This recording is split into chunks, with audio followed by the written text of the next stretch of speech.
I grew up believing my life was carefully planned, shaped by parents who always seemed polished, generous, and impossibly proud of me.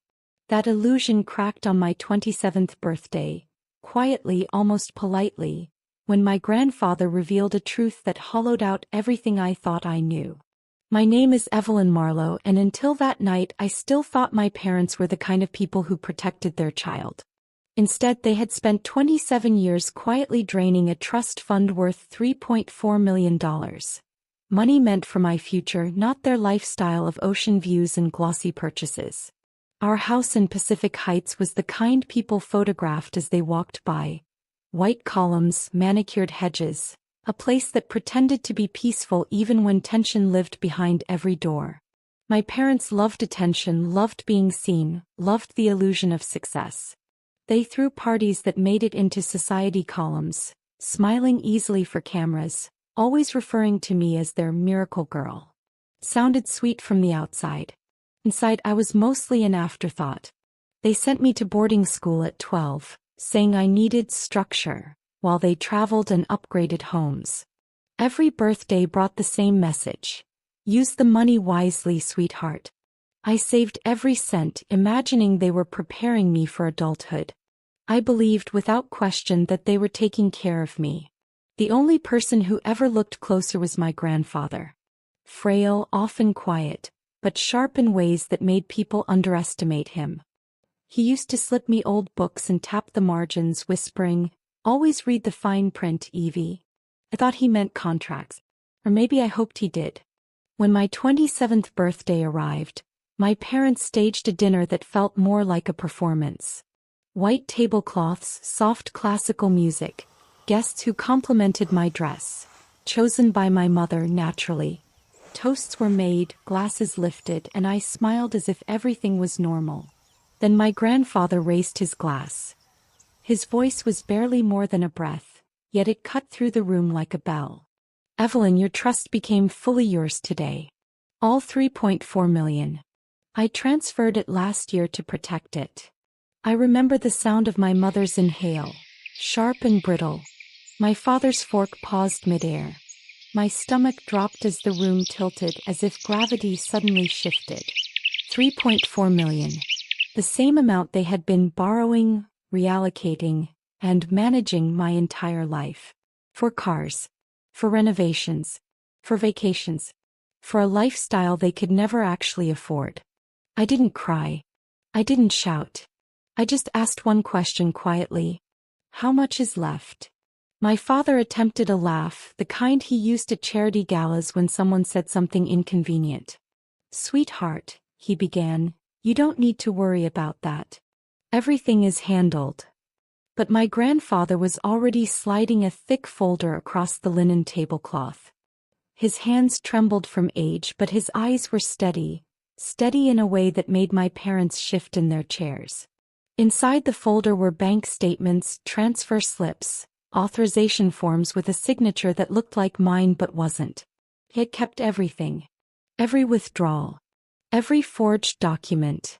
27 years of temporary loans and unplanned expenses that somehow always aligned with a major purchase or luxury upgrade.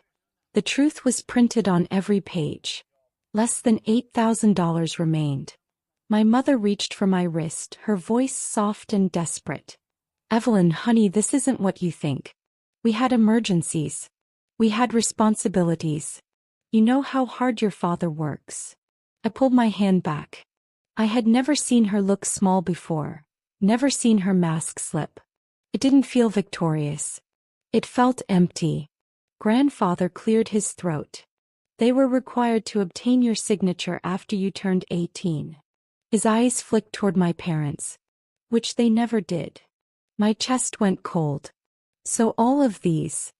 Every one forged," he murmured. The string quartet in the corner played on, unaware that the entire foundation of my life had just collapsed. Guests continued eating, pretending not to hear. My parents sat frozen, waiting for me to explode or cry or accuse them of ruining everything. I didn't do any of that. I just looked at them, really looked, and realized they weren't shocked because they'd been caught. They were shocked because they assumed I'd never find out. That night, after the guests left and the house fell quiet, my grandfather asked me to walk him to his car. The fog was rolling in, curling around the streetlights like something alive. He leaned on my arm, breathing through the oxygen tube. "You don't have to forgive them," he said. "And you don't have to fight them either. But you do deserve the life they took from you." I didn't know what that meant until the next morning, when I sat in the office of his attorney, an older woman with silver hair and a voice sharp enough to slice paper. She showed me documents grandfather had prepared months before. He had already begun unwinding everything my parents built with my money. Quietly, wiggly, permanently. I didn't press charges. I didn't need to. The cleanup had already begun. The beach house listed. The luxury cars returned. Lines of credit frozen one after another. There were no dramatic confrontations. No lawsuits. Just the slow collapse of a lifestyle built on money that was never theirs. A month later, I stood on the balcony of the Pacific Heights house. The same house where I'd grown up, the same house that always felt like a stage set. Only now it belonged to me. My grandfather had quietly transferred ownership long before my birthday. He had known exactly how this story would end. The fog drifted in from the bay, soft and steady, wrapping around the neighborhood like a blanket. I closed my eyes, feeling the weight of keys in my pocket. They weren't just keys to a house. They were keys to a life my parents had spent years carving out of my future. Their downfall wasn't loud. It wasn't public. It wasn't even satisfying in the way revenge fantasies usually are. It was slow, silent, administrative. One account closed. Another asset repossessed. Their credit lines, built on the trust as collateral, evaporated overnight. There were no headlines, no scandal. Just a quiet unraveling. My parents moved into a 2-bedroom apartment in Sacramento, a far cry from the mansion with the marble foyer and glass elevators. They still call sometimes. The first voicemail was shaky. "Evie, we need to talk. We can fix this." Another one a week later. "We're family. We should be able to move on." But each message felt like a reminder of everything they'd taken, not an apology for it. I let the phone ring. The truth is, I didn't want revenge. I wanted honesty. And they had traded honesty for convenience a long time ago. Some nights, I sit in the leather chair my grandfather used to claim as his throne, the one placed right beside the window overlooking the city. I pour a glass of wine, a bottle from the vineyard estate he also left to me, and let the fog drift through the street below.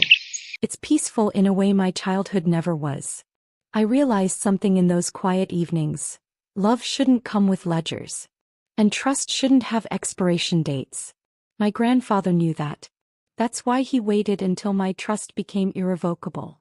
That's why he documented everything. That's why he chose silence over confrontation, patience over drama. He believed the strongest victories were the ones no one else noticed. He was right. Sometimes revenge isn't slamming doors or screaming matches. Sometimes it's simply reclaiming what was yours all along, and letting people live with the emptiness they created. If you've ever smiled politely while someone spent your money, your energy, your peace, stay. You're not alone. And your story deserves to be told too. Hit subscribe. We drop new ones twice a day. And we never raise our voice.